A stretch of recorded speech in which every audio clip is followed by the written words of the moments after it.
WTTW fans may remember that back in 1987, our airwaves were hijacked by an unknown TV pirate who took over our signal during the Doctor Who show.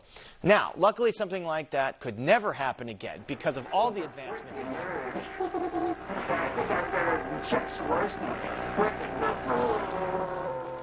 Don't worry, our broadcast has not been taken over again by that Max Headroom lookalike.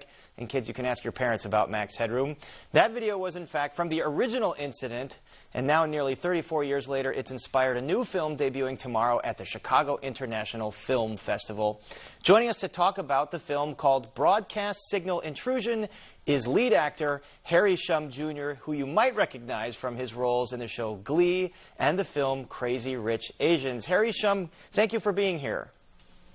Thank you for having me, Perez. Good to see you. Good to see you, too. And so, as I understand, it's loosely based on that 1987 series of incidents, and then it's a bit fictionalized. So then what goes on to happen in the film?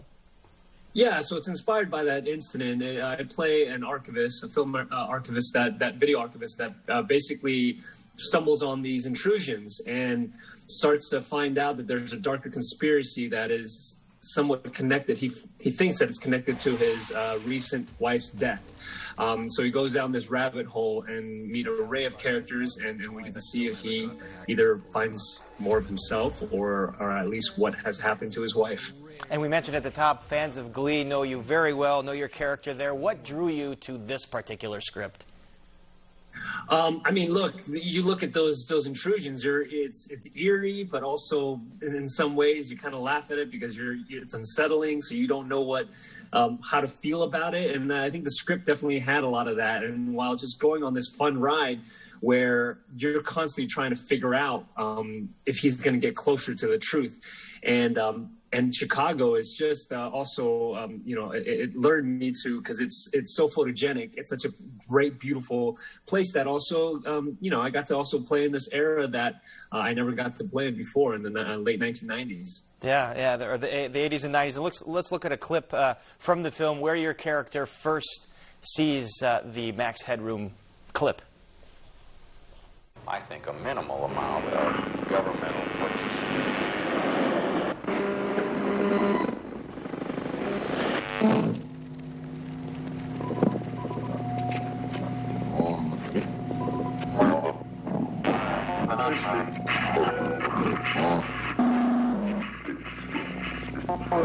You mentioned enjoying filming in Chicago. What was your research like for this, and did it draw you any closer to any conclusions about the actual Max Headroom incident, which to this date is still unsolved, I think?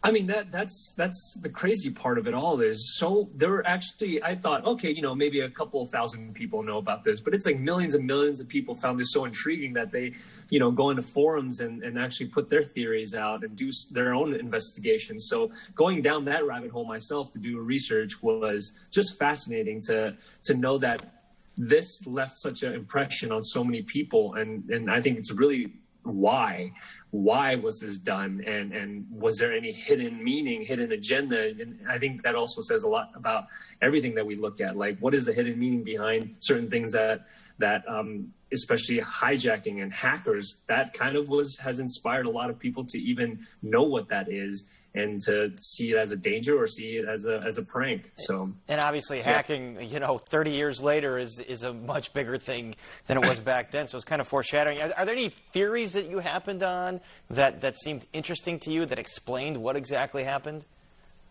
I think a couple of theories that were interesting is a disgruntled worker, a disgruntled worker who knew about it. And then other theories were like, no, all you need is more powerful microwave to disrupt the signal, and anybody could have done that at that time. And it just also says like how these sophisticated equipment that everyone uses sometimes can be overpowered by something you buy at Radio Shack.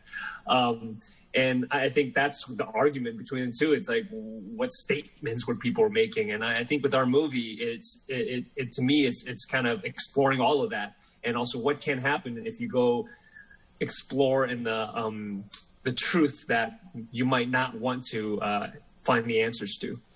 Disgruntled workers. I think we have some employees in the studio right now that might have been around at that period. Not insinuating anything. All right, so you filmed this about 2 years ago in Chicago. Whereabouts did you film?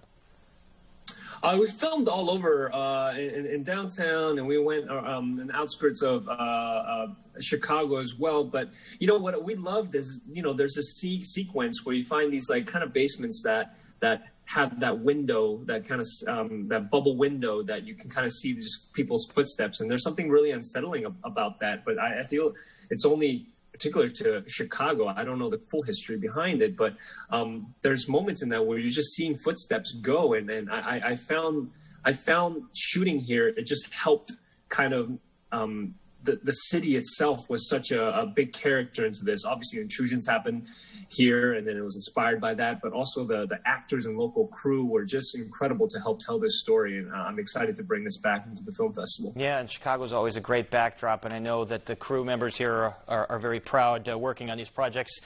So we mentioned the film festival. It's going to air tomorrow at the Music Box Theater, and what are the next projects for you then after this?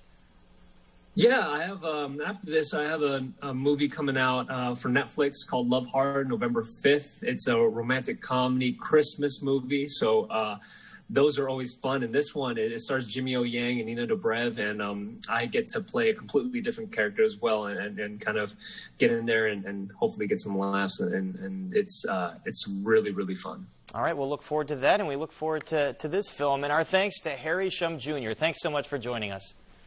Awesome. Thanks, Paris. And up next, our Spotlight Politics team on the police union's fight over Chicago's vaccine mandate and much more. But first, we take a look